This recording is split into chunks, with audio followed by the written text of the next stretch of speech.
gentlemen, esteemed viewers, welcome to the October edition of Real Time Talk with Las.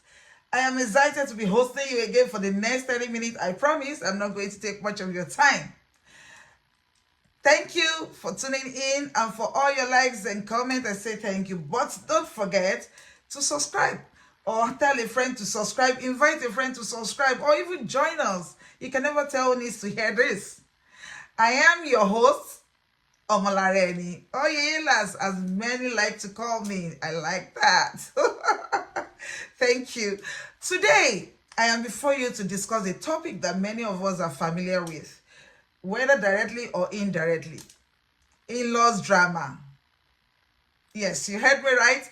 In-laws drama. I call it in-laws palaver. The very phrase may elicit a range of emotions, from a knowing smile to a deep sigh, depending on our individual experiences. In-laws, be it parents, siblings, or extended family, can become a vital part of our lives, contributing to the rich fabric of our relationships. Yet, as with any human connections, complexity often arises. This complexity can sometimes turn into what many of us fondly or not so fondly refer to as drama or palaver. The dynamics of in-law relationships can be challenging. I can tell you that for free. We are often faced with the delicate balance of love, loyalty, expectations, and boundaries. Marriage, as we all know, after all, is not just a union between two people. It's a merging of family, a merging of culture, merging of histories. This merging often creates space for both beautiful moments of shared connections and, at times, points of tension and misunderstanding. Let's ask ourselves this honest question. Why do in-law drama happen? Why? Why can't we just stay drama free when it comes to in-law? Well, I say this, we are all in-laws in one way or the other, depending on how you want to look at it. It's a cycle. You have a man or a woman who marries into your family, and then you go out to become a brother or sister-in-law in the family you married into. Whether you are married or not, you are in-law to somebody, and somebody is in-law to you. As you can see, it's a continuous circle. But before we go deeper, let us first explore the reasons behind this so-called in-laws drama. Most in-laws tensions stem from the complex web of expectations and emotion that arises when new relationships are formed. In many cultures, and not even let me put it that way. In many cultures, family is held in such a high regard that the introduction of a new member, such as a son-in-law, a daughter-in-law, can disrupt their long-standing family dynamics. Also, they think, or probably it happens that way. The root causes of all this disruption can vary, but then they often center around the key issues, such as cultural or traditional expectations. Every family has its unique set of values, traditions, and expectations. Yes, when someone marries into a family, there can be an unspoken pressure to adapt to these traditions or custom.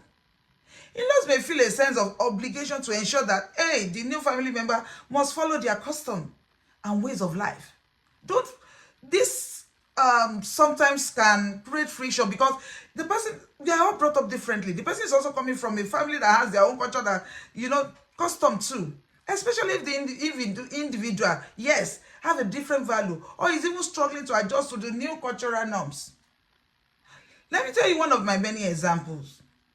When it was just few weeks to my introduction, my spouse and I went to pay a visit to one of his aunts.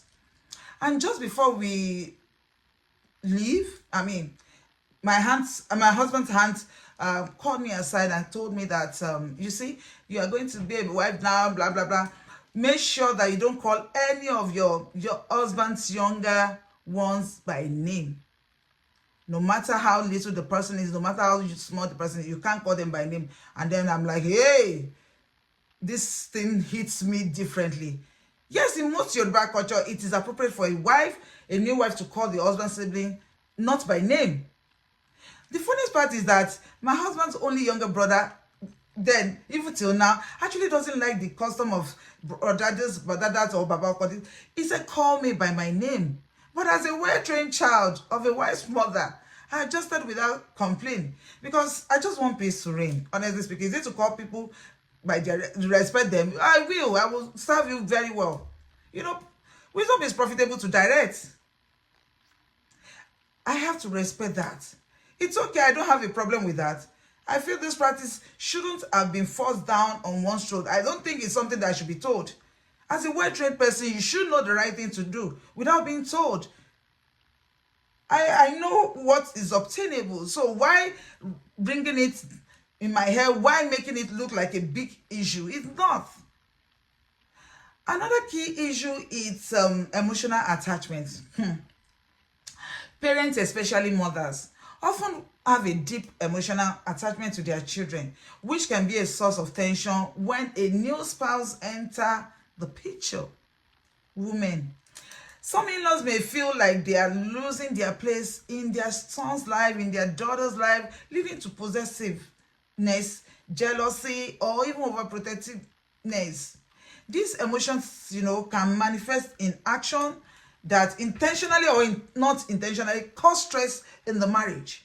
In situation of emotional attachment, I keep asking, if rivalry begins, who should we blame?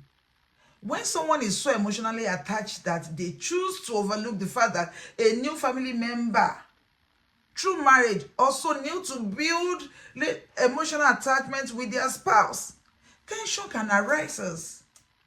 Nobody is going to take your place in your son's life or your daughter's life. Just let things be. Let this new couple, they are of age, let them build their own bonds too.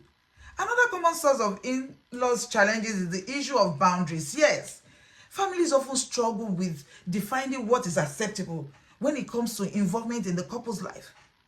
Some in-laws may overstep, offering unsolicited advice, yes, or meddling in decisions regarding finances, children, or household matters. What is your own? Why?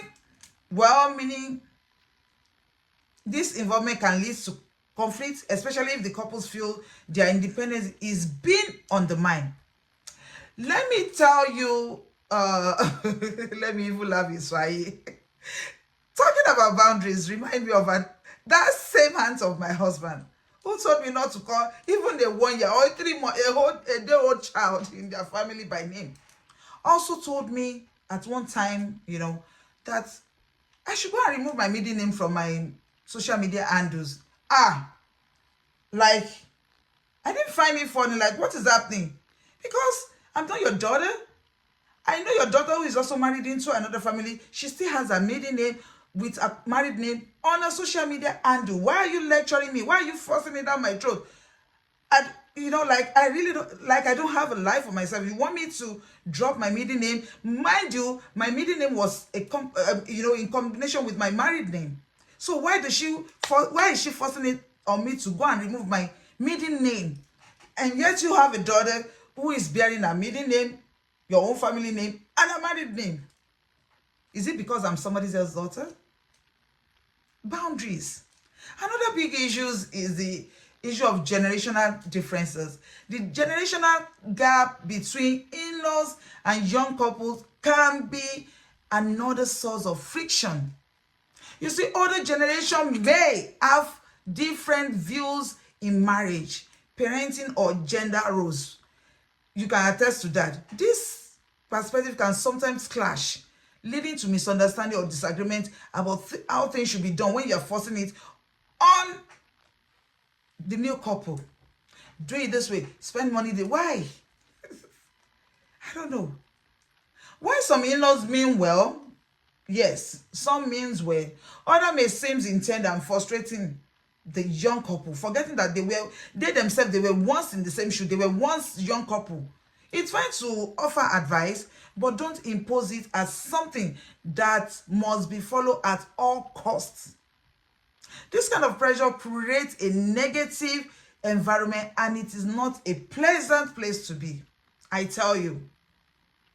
Before you know it, they will see you as somebody who is always trying to force down his or her own rules on them. Why? They don't need it. Handling in-laws, bro, haha, you know. Now that we have talked about some of the reason, I don't want to keep going behind in-laws tension. Let's turn our focus to solution now. It is crucial to recognize that while some in-laws relationship can be very challenging, others are sweet. They build healthy boundaries, dialogue, and mutual respect.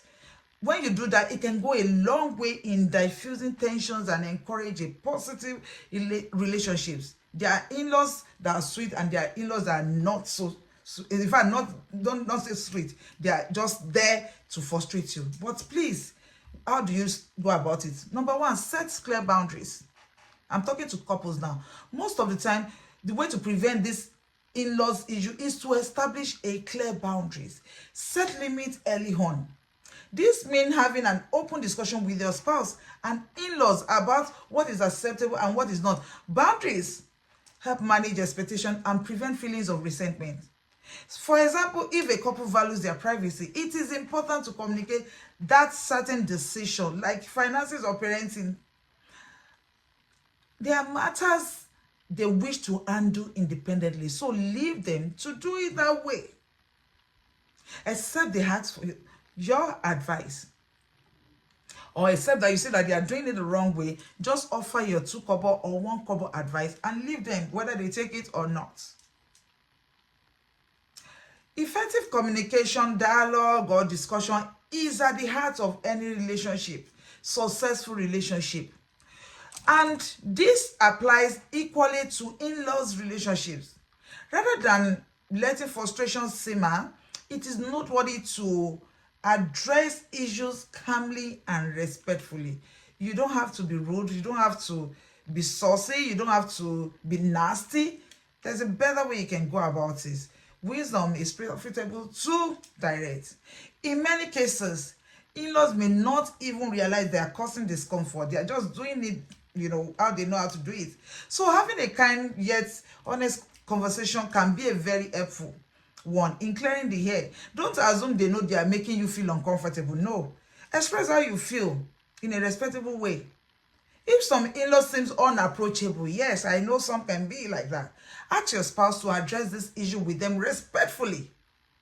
Avoid using passive-aggressive body language to convey your displeasure. Instead, have a polite discussion to resolve the matter without causing offenses. I've seen a wife and brother-in-laws, sister-in-law having a beautiful rapport.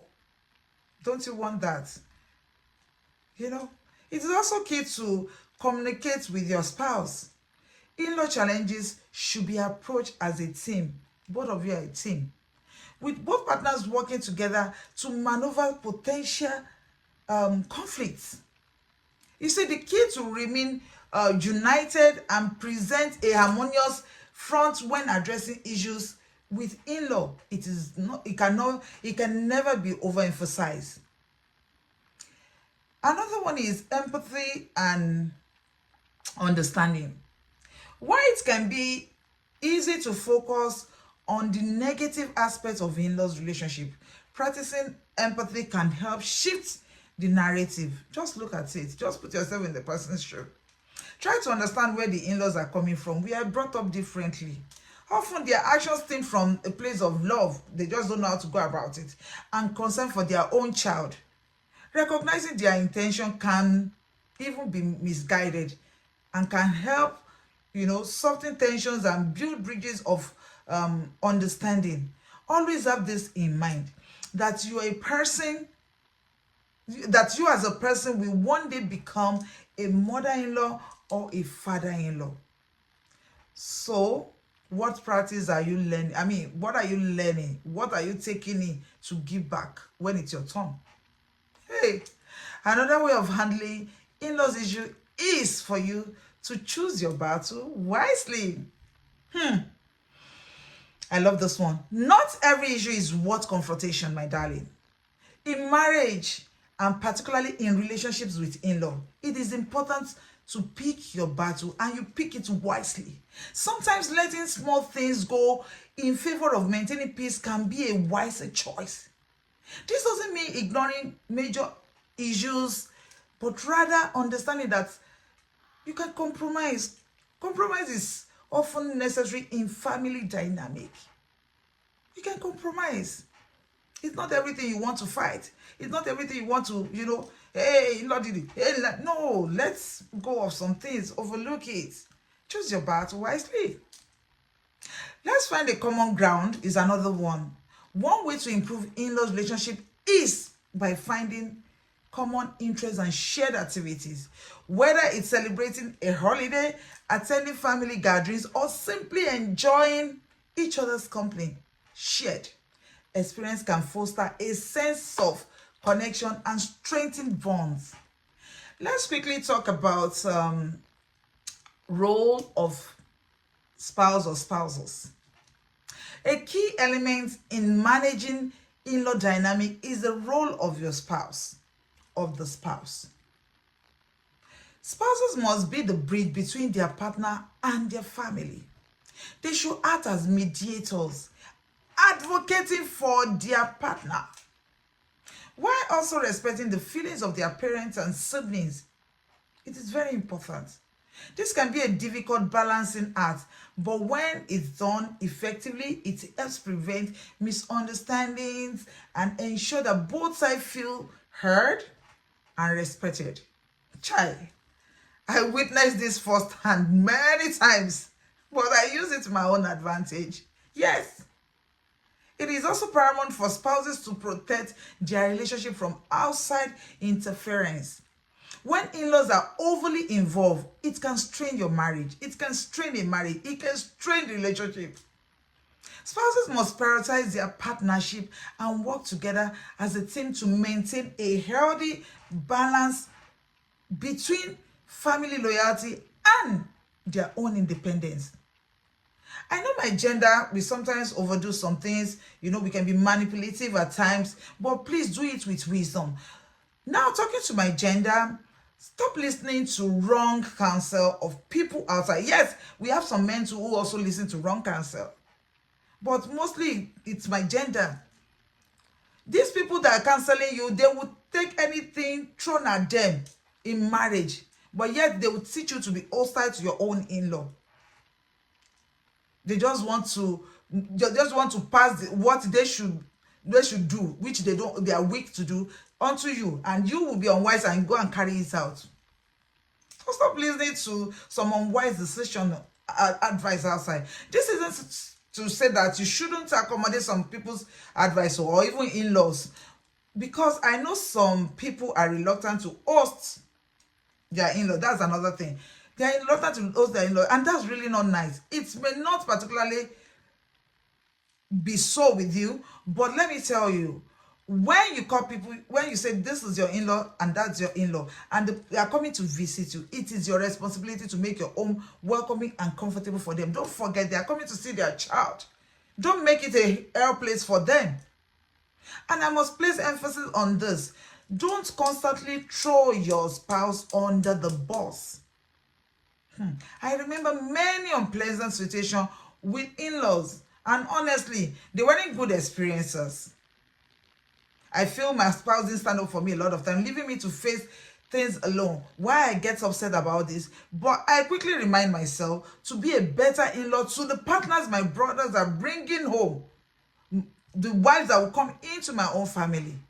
And most importantly, I focus on becoming a wonderful sister-in-law, mother-in-law in the future. This motivates me to be an unusually pleasant person, in-law as may be. And I want my children's spouses to pray for me. So I'm gathering all the necessary wisdom in being a good in-law and bad one. But I will sieve it. The bad one goes one way. I don't need it. I need the good one. I keep it. So no, you can imagine not every in-laws drama are bad. Some are good. you can take those in. The bad, sieve it. You know, not necessary for you to fight.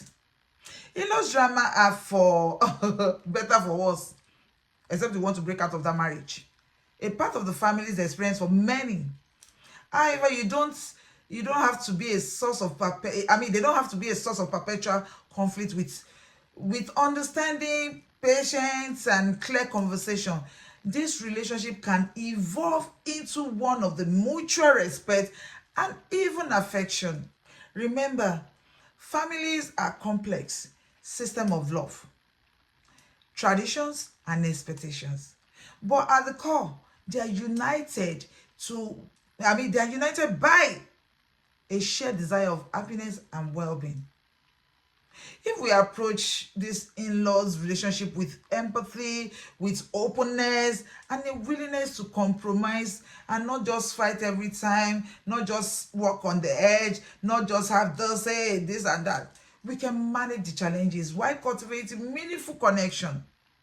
Stop being the nasty ones, stop being wicked ones, stop being sarcastic. So, stop being on the edge or trying to break the bond of a family you are married into. Hey, just flow with the bond. And trust me, you'll be the most happiest man or woman as per in-law things. They have thing going on for many years, for many decades, 10, 20, 30 decades. And you just come here and just want to break it because you want to have your husband to yourself all alone, or because you want to have your wife to yourself. I cut the crap. Flow with the bond and you will be happy. You will be happy. Remember, this in-law thing is a circle. Let the good in-law narrative start with you. Yes, let it start with you. Like I said, the in-laws issues, drama, and all that, both negative and positive. Pick the positive one to your advantage, use it. And the negative one, save it and say, okay, how can I avoid this? How can I be a better one in the future? How can I be this? How can I be that? I'm speaking to both genders, men and women. Women, make your home more welcoming. Make your home pleasant for your in-laws. Even though you might be finding it difficult, maybe because of what they have done to you at one time or the other, stepped on you, make you feel worthless, talk to you anyhow. Just be wise. Be wise. When they're around, oh, they came to see their brother, they came to see their sister. Okay, make it welcoming for them. Make it homely for them. In doing so, they will have a rethink. They will leave that place and be like, oh my God, I've not been so nice to this person. Same goes for the man. Don't just accommodate your own person alone. Accommodate your partner's family as well. Be a son to them. As you, a woman, be a daughter to them. Yeah, I know in-laws drama is a whole lot. It's a whole lot. Just look at the example I gave, whereby I was called to drop my own middle name, my own middle name. And mind you, it's not just my middle name that is on my social media handle. I handed my middle name and my husband's family, the surname. So it's not that the surname of my married name is not showing at all. And yet, somebody want me to just take it out and feels I have the authority over you. And I'm like, hey, crying out loud. Your person is there. Your daughter is there. So please, let's stop this habit of his in-law. She's in-law. Then we can say whatever to her. We can do whatever to her. Please, no. Once they are married into your family, they are your own. They have become one of you. Treat them well. And you as well, embrace that hands of fellowship. Embrace it and do well by adapting well into that family. I know some men, maybe their sisters want to come around them. They don't even bother to tell the wife, well, it is wrong. Stop doing that. This is a woman that will prepare everything, cook for them, make sure their home is habitable for them and all that. So why wouldn't you tell her, just realize they can walk into the house anytime they want? No. Just carry your partner, your wife along. Same thing with you, woman. When your husband said, my people are coming, make your home habitable for them. Make it comfortable for them. You don't have to be fighting all the time. You don't have to say, oh, I don't like that one that is coming. No. What are you saying? What are you preaching?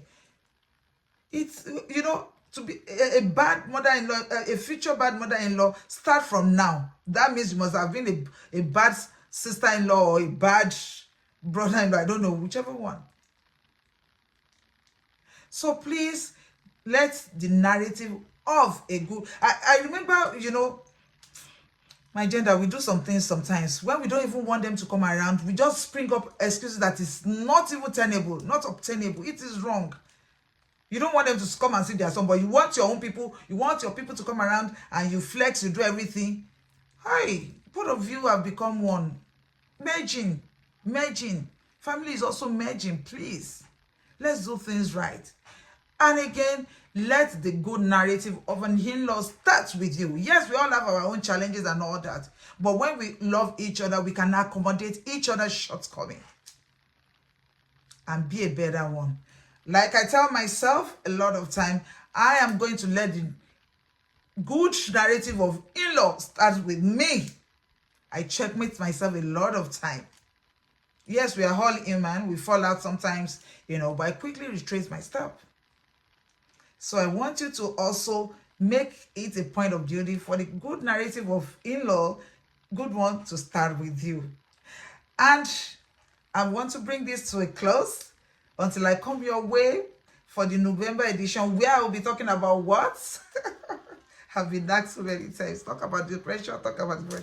In the month of November, I will be talking about depression. I've spoken about depression last year, in one of my IG live. So I've been asked a few times to talk about depression. So for the month of November, just before we wind down the year, going into December, for the December party, I'm going to talk about depression. So see you next month, and I remain your girl, Omalareni. Thank you, and I love you all. Bye.